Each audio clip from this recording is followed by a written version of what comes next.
Assalamualaikum and welcome to Boneless recipe.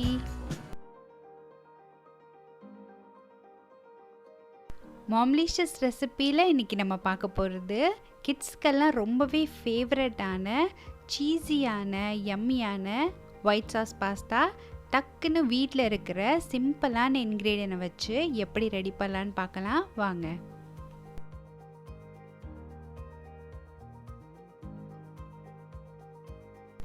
இன்றைக்கி pasta செய்கிறதுக்காக 3 cup ஃபுஸ்லி pasta எடுத்து நான் வேக வச்சு எடுத்து வச்சுருக்கேன்.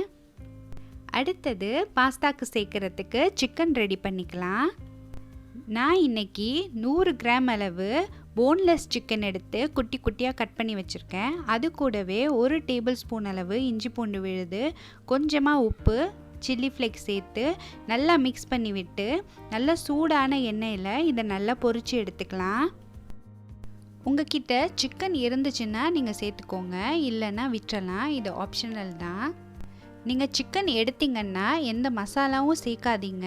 மசாலா சேர்த்து பொரிச்சா ஒயிட் சாஸோட கலர் மாறிடும். இந்த மாதிரி சில்லி ஃப்ளேக்ஸ், உப்பு, இஞ்சி பூண்டு விழுது போட்டாலே போதும், சிக்கன் ரொம்பவே ஃப்ளேவர்ஃபுல்லாக இருக்கும். சிக்கனை ஃப்ரை பண்ணி தனியாக எடுத்து வச்சாச்சு. இப்போ அதே எண்ணெயிலையே 3 பல் பூண்டை நசுக்கிட்டு நான் சேர்த்துருக்கேன்.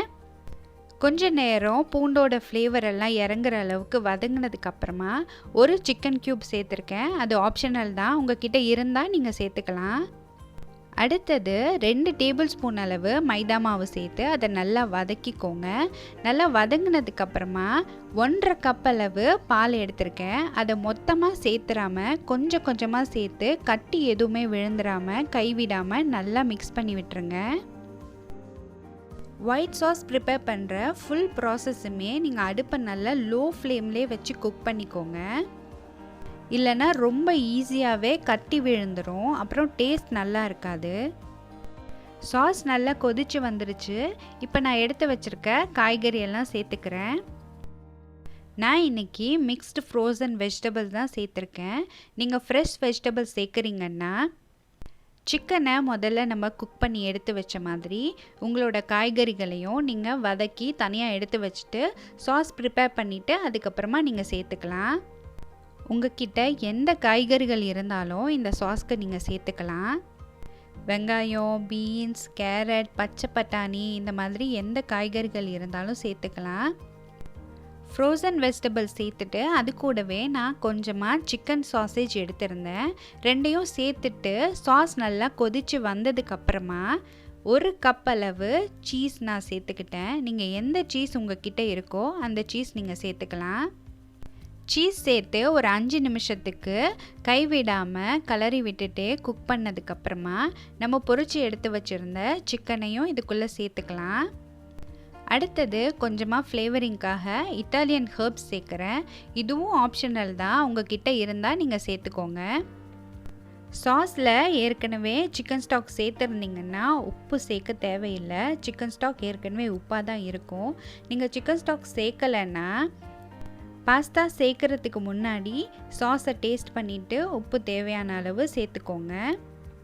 நம்மளோட சீஸியான ஒயிட் சாஸ் ரெடி ஆயிடுச்சு. இப்போ நம்ம பாஸ்தாவை இதுக்குள்ளே சேர்த்து நல்லா மிக்ஸ் பண்ணி விட்டுடலாம். பாஸ்தாவை கொஞ்சம் கொஞ்சமாக சாஸ் உள்ள சேர்த்து இந்த மாதிரி மிக்ஸ் பண்ணி விட்டுக்கோங்க.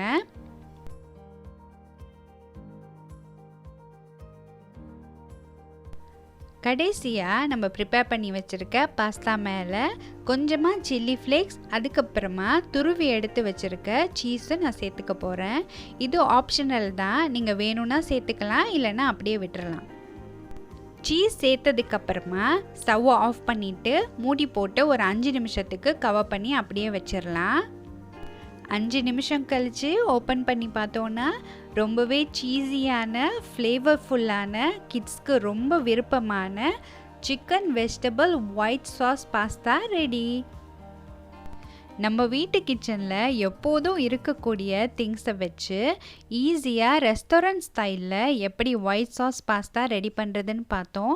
கண்டிப்பாக நீங்களும் வீட்டில் ட்ரை பண்ணி பாருங்கள். ட்ரை பண்ணி பார்த்துட்டு எப்படி இருந்துச்சுன்னு கமெண்ட்ஸில் சொல்லுங்கள். நம்மளோட சேனலுக்கு சப்ஸ்கிரைப் பண்ணி சப்போர்ட் பண்ணுறவங்க எல்லாருக்குமே ரொம்ப நன்றி. தேங்க்யூ ஸோ மச் ஃபார் வாட்சிங் அவர் சேனல். இன்னும் நம்ம சேனலுக்கு சப்ஸ்கிரைப் பண்ணாதவங்க சப்ஸ்கிரைப் டு மாம்லிஷியஸ் ரெசிபி.